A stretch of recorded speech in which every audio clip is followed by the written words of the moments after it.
राधे राधे। मेरे प्रिय साथियों, आप सभी लोग जानते हैं कि 1 नवंबर 2025 को देव उठनी एकादशी है, जिस दिन भगवान विष्णु अपनी 4 महीने की योग निद्रा के बाद उठते हैं और इसी दिन तुलसी विवाह आप सभी लोग अपने घर में करेंगे। पर तुलसी विवाह की सही विधि आप लोगों को शायद नहीं मालूम होगी। देव उठनी एकादशी के दिन से शुभ और मंगल कार्य होना भी शुरू हो जाते हैं और तुलसी विवाह आप देव उठनी एकादशी के दिन से कार्तिक की पूर्णिमा के दिन किसी भी एक दिन कर सकते हैं, पर सबसे विशेष देव उठनी एकादशी का ही दिन माना जाता है। साथियों, ये सारी अद्भुत जानकारी हम आपको इस वीडियो में अच्छे से समझाएंगे। सबसे पहले आप अपने घर में कोई एक ऐसा स्थान चुने जहां पर आप तुलसी विवाह करेंगे और उस जगह को अच्छे से साफ कर लें। मेरे प्रिय साथियों, अब वहां पर एक चौकी रख लें और तुलसी जी का जो पौधा आपके घर में है उसे भी वहां पर लाकर रखें और वहां पर एक रंगोली भी याद से बना लें। इसके बाद तुलसी जी के पास में आपको शालिग्राम भगवान भी रखना होते हैं। अगर आपके पास शालिग्राम भगवान है तो उन्हें भी विराजित कर लें, अन्यथा आप एक विष्णु जी की कोई फोटो या तस्वीर लेकर उसे चौकी पर पीला कपड़ा बिछा कर रख लें। महाराज, अब थोड़े से सफेद तिल का आसान देकर आप कलश की स्थापना करेंगे, क्योंकि एकादशी के दिन चावल का प्रयोग नहीं किया जाता है। कलश में जल, सुपारी, सिक्का, हल्दी, तिल और फूल आप डाल देना और ऊपर से आम के पत्ते सजाकर नारियल रख देना। इसके बाद आप लोग गणेश जी की स्थापना करेंगे।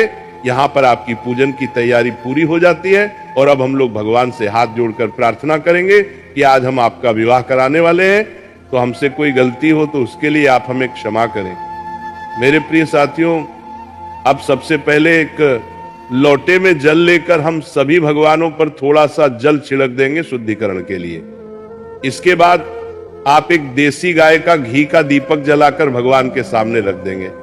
अब सबसे पहले आप गणेश जी की पूजन करेंगे, जिसमें आप उन्हें रोली कुमकुम से तिलक और जानेऊ और वस्त्र स्वरूप कलावा भी समर्पित करेंगे। इसके बाद गणेश जी को फूल और भोग भी आप समर्पित कर देना। उसके बाद आप कलश की भी पूजन कर देना। महाराज, अब हम विवाह की रस्म शुरू करेंगे, जिसमें सबसे पहले हम हल्दी की रस्म करेंगे और थोड़ी सी सूखी हल्दी लेकर उसमें दूध मिलाकर उसका पेस्ट बनाकर सबसे पहले 5 बार शालिग्राम भगवान को हल्दी लगाएंगे और उसके बाद में यही हल्दी तुलसी जी को हम 5 पर वापस से लगाएंगे। यहाँ पर हल्दी की रस्म पूरी हो जाती है। साथियों, इसके बाद हम लोग मेहंदी की रस्म करेंगे। उसके लिए भी आप थोड़ी सी मेहंदी घोलकर या कोण लेकर 5 बार शालिग्राम जी को मेहंदी लगाएंगे और फिर यही मेहंदी तुलसी जी को हम 5 बार लगाएंगे। साथियों, इसके बाद में हम शालिग्राम जी को चंदन से तिलक करेंगे और तुलसी जी को रौली कुंकू से तिलक करेंगे। अब थोड़ी सी सफेद तिल शालिग्राम जी और तुलसी जी को हम चढ़ा देंगे और इस दिन चावल का प्रयोग ना करें, क्योंकि देव उठनी एकादशी का दिन रहेगा। साथियों, जब शालिग्राम जी को जानेऊ और कलवा आप चढ़ाएं और तुलसी जी को चुनरी ओढ़ाएं, महाराज, अब हम वरमाला की रस्म करेंगे, जिसमें सबसे पहले हम तुलसी जी को एक फूलों की माला छुआकर शालिग्राम भगवान को पहना देंगे। इसके बाद दूसरी माला शालिग्राम भगवान को छुआकर तुलसी जी को आप पहना देंगे। अब आप तुलसी जी को 16 श्रृंगार की जो सामग्री होती है वो चढ़ाएं। अब हम लोग गठ जोड़े की रस्म करेंगे। इसके लिए हमें एक पीला कपड़ा लेना होगा। आप इस पीले कपड़े में सुपारी और सिक्का रख सकते हैं और यह कपड़ा आप शालिग्राम जी को उठाकर तुलसी जी की चुनरी से इसको बांध देना। साथियों, इसके बाद हम फेरे की रस्म करेंगे। इसके लिए कोई पुरुष शालिग्राम जी को उठाकर तुलसी जी की परिक्रमा कर सकता है, अन्यथा आप एक नारियल लें और उसे शालिग्राम और तुलसी जी के ऊपर से 7 बार घुमा दें और आप जैसे भी फेरे कराते हैं वो 7 फेरे आप लोग कराता है ले। मेरे प्रिय साथियों, इसके बाद हम सिंदूर दान करेंगे। इसके लिए एक सिक्के में थोड़ा सा सिंदूर लेकर शालिग्राम जी को छुआकर तुलसी जी में समर्पित करना है और बाद में यह सिक्का तुलसी के गमले में ही आप रख दें। अब हम लोग कन्यादान की रस्म करेंगे।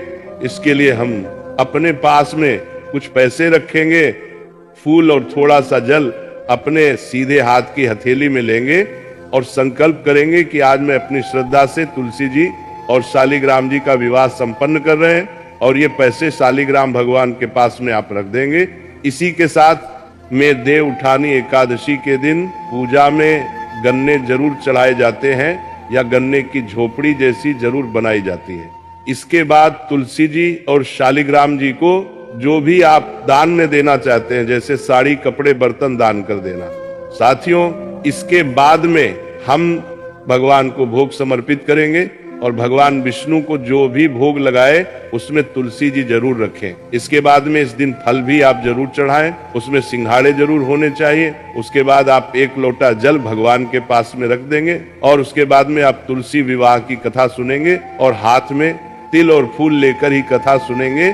फिर ये तिल और फूल आप लोग जल के लोटे में चढ़ा देंगे। महाराज, इसके बाद में हम तुलसी जी की परिक्रमा करेंगे। आप चाहे तो 1, 5, 7, 11 या 108 परिक्रमा भी कर सकते हैं। इसके बाद हम भगवान को धूप दीप दिखाएंगे और फिर अब हम आरती करेंगे। आरती के लिए आप अलग से कपूर जलाकर या दिया जलाकर गणेश जी, शालिग्राम और तुलसी जी की आरती कर सकते हैं और सभी भगवान से आप प्रार्थना करेंगे।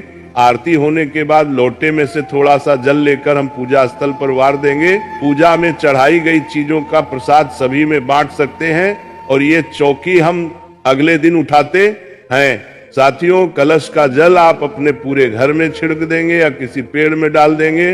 इसके बाद में तुलसी जी और शालिग्राम जी को चढ़ाए गए सामान का आप सभी का दान करेंगे। ये दान आप किसी पंडित जी को कर सकते हैं, ये किसी तरह के दान करेंगे, जरूरतमंद व्यक्ति को भी कर सकते हैं। साथियों, जिसके बाद में अगर शालिग्राम जी आपके ही थे तो आपके ही घर में शालिग्राम जी और तुलसी जी रह जाएंगे। अगर किसी दूसरे के आप लाए थे तो जिसके शालिग्राम जी थे उन्हीं के यहाँ पर आपको तुलसी जी भी देनी पड़ेगी। तुलसी विवाह करना बहुत ही शुभ माना जाता है। आपको अपने घर में तुलसी विवाह जरूर करना चाहिए। आप चाहे तो किसी पंडित जन को बुलाकर भी यह विवाह कर सकते हैं। मेरे प्रिय साथियों, इसी तरीके से आपको अपने घर में रहकर सरल तरीके से यह तुलसी विवाह करना है।